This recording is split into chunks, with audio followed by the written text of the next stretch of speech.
नमस्कार, आप देख रहे हैं हल्ला बोल टीवी। मैं वही पटना यानी बिहार की राजधानी में अब 10 बजे से पहले स्कूल नहीं खुल सकेंगे। आज इतना कोहरा था और इतनी शदीद ठंड थी कि पूरे बिहार में कहीं भी सूरज देखने को नहीं मिला। और क्या कुछ हुआ इस ठंड में और इस घने कोहरे में, क्या कुछ बिहार में हो रहा है, इस पर ज्यादा जानकारी देने के लिए हमारे साथ मौजूद है हल्ला बोल टीवी की संपादक प्रियंका रॉय। बिहार में सिर्फ ठंड ही नहीं हो रहा है, बिहार में ठंड की वजह से घटनाएं भी हो रही है। फ्लाइटें कैंसिल हो रही है, ट्रेन कैंसिल हो रही है। और इतना ही नहीं, ठंड का कोहराम इस कदर बिहार में बढ़ा है, अभी देखा गया है 2-3 दिन पहले से ये चीज हो रहा है, कल से हो रहा है, गुरुवार से, और आज शुक्रवार कि सूरज दिखे नहीं। आज पूरे दिन तो सूर्य भगवान का दर्शन ही नहीं हुआ पूरे बिहार वासियों को। पूरे बिहार में बता दें कि बिहार में बिहार के कई ऐसे जिले हैं जहां पे सूरज दिखे ही नहीं दोपहर 12 बजे तक। अभी शाम होने को है, अभी भी किसी को दर्शन नहीं हुआ, इस कदर ठंडी है। पटना में है, नालंदा में है, गोपालगंज, छपरा समेत 20 जिलों में दिन से इतना ज्यादा कोहरा छाया हुआ था ठंड की वजह से।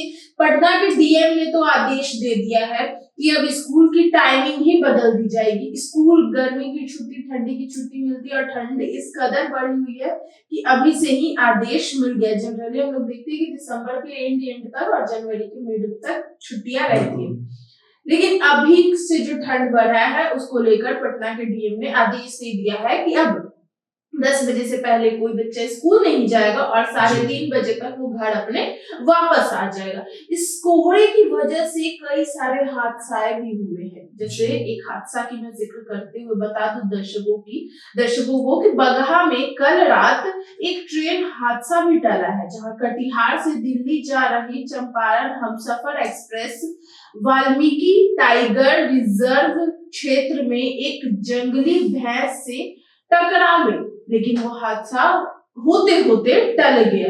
ये सब किसकी वजह से हो रहा है? कोहरे की वजह से। कोहरे की वजह से कुछ सामने तो दिखता ही नहीं, 20 मीटर तक देखे तो कुछ दिखता ही नहीं है, जिसकी वजह से ऐसी ऐसी घटनाएं होती है। पिछले साल भी देखा गया कि दिल्ली में इस कदर ठंडी थी कि गाड़ी आपस में टकरा रहे थे और घटना होते जा रही थी। और इस बार पटना में ये हाल हुआ, गाड़ियों का तो नहीं, लेकिन अभी तक ये खबर जरूर आई है कि ट्रेन टली है, फ्लाइट कैंसिल हुई है। जमुई की बात कर ले तो जमुई में भी कल देर रात कोहरे के कारण हुए हादसे में 2 युवकों की भी मौत हो गई, जबकि एक अभी भी घायल है। आज भी 19 जिलों में कोहरे का काफी येलो अलर्ट जारी किया है। मौसम विभाग ने कहा है कि 19 जिलों में कोहरे का येलो अलर्ट जारी किया गया है। यह सिस्टम गुरुवार से बनाया गया, कल से बनाया गया है। और बता दें कि 24 घंटे में 26 जिलों में रेड अलर्ट भी जारी किया गया, जिसमें पश्चिमी चंपारण, पूर्वी चंपारण, सीतामढ़ी, शिवहर, मधुबनी, दरभंगा, मुजफ्फरपुर, छपरा, सिवान, गोपालगंज, वैशाली, समस्तीपुर, बेगूसराय, शेखपुरा, नालंदा, पटना, भोजपुर, बक्सर, कैमूर, रोहतास, औरंगाबाद, गया, अरवल और जहानाबाद, इन 26 जिलों में रेड अलर्ट जारी किया गया है। जबकि 19 जिले हैं जहां पे घना कुहासा है और उनपे येलो अलर्ट जारी किया गया। तो येलो अलर्ट जारी किया गया सुपौल, अररिया, किशनगंज, मधेपुरा, सहरसा, पूर्णिया, खगड़िया, कैमूर, भागलपुर, मुंगेर, बांका और जमुई में येलो अलर्ट जारी किया गया है। कई सारी ट्रेनें रद्द हुई, कई सारे लोगों को समस्याओं का सामना करना पड़ रहा है, घटनाएं हुई, 8 फ्लाइट भी कैंसिल हुई है, 14 ट्रेनें भी लेट आई है। कोहरे का असर यातायात पर भी काफी ज्यादा पड़ रहा है। कम विजिबिलिटी की वजह से फ्लाइट को रद्द करना पड़ रहा है।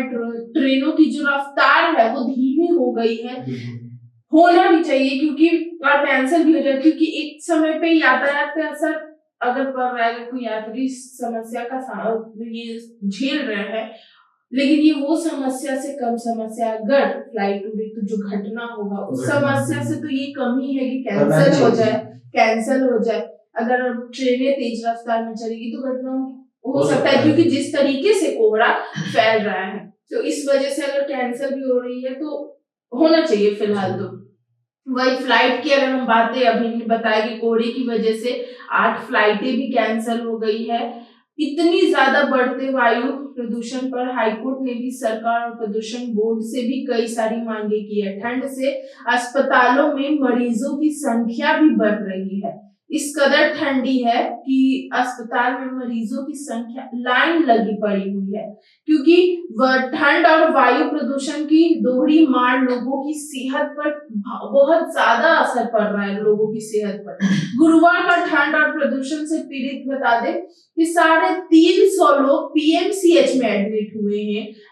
250 से ज्यादा न्यू गार्डियन रोड अस्पताल में 130 लोग एडमिट हुए हैं। ये ठंड की वजह से, कोहरे की वजह से, वायु प्रदूषण की वजह से। आईजीएमएस में भी 110 मरीज पहुंचे हुए हैं इसकी वजह से। इस ठंड के मौसम में बच्चों और बुजुर्गों को खास ध्यान रखने की जरूरत है, क्योंकि ये ज्यादातर उन्हीं पे अटैक करते हैं, जो बच्चे होते हैं उन पे और जो बुजुर्ग हो जाते हैं उन पे। आईजीएमएस में भी देखा गया है कि आईजीएमएस के अधीक्षक डॉक्टर मनीष मंडल ने बताया है कि गुरुवार को ओपीडी में 3,975 मरीज पहुंचे, जिनमें से 40% तक की ठंड और प्रदूषण की वजह से पीड़ित थे वो। तो खास ध्यान रखने की जरूरत है विटामिन सी के लिए। विटामिन सी का अच्छे से प्रयोग करें ठंड के मौसम में। कान, सिर और पैर को हम अच्छे तरीके से ढक के रखें, क्योंकि ज्यादातर ठंड यहीं पे असर करता है। तो बच्चों को और जो बुजुर्ग है उनको खास ध्यान रखने की जरूरत है, क्योंकि मौसम का कोहरा काफी ज्यादा असर दे सकता है। तो सुना आपने किस तरह से ठंड ने अपना कहर बड़पा कर दिया है और चारों तरफ कोहरा ही कोहरा नजर आ रहा है। विजिबिलिटी की अगर बात करें तो सिर्फ और सिर्फ 8 मीटर तक हम देख सकते हैं, इतना घना कोहरा। तो इस मौसम में हमें खासकर अपने कान को ढक के रखना चाहिए और हमें ज्यादा से ज्यादा घर में रहना चाहिए, जरूरत पड़े तभी बाहर निकलना चाहिए। और ऐसे खाने का उपयोग करना चाहिए जो गर्म हो। गर्म खाने का उपयोग करें, हर थोड़ी देर पर चाय वगैरह पीते रहें, ताकि सेहत पर किसी प्रकार का कोई असर ना हो और ठंडी से हम बच सकें। इस पूरे मामले को लेकर जो कुछ बिहार में चल रहा है, आपकी क्या राय है? अपनी राय कमेंट बॉक्स में जरूर दीजिएगा। तो फिलहाल इस पेशकश में इतना ही। आए की खबरों के लिए बने रहे हल्ला बोल टीवी के साथ। धन्यवाद।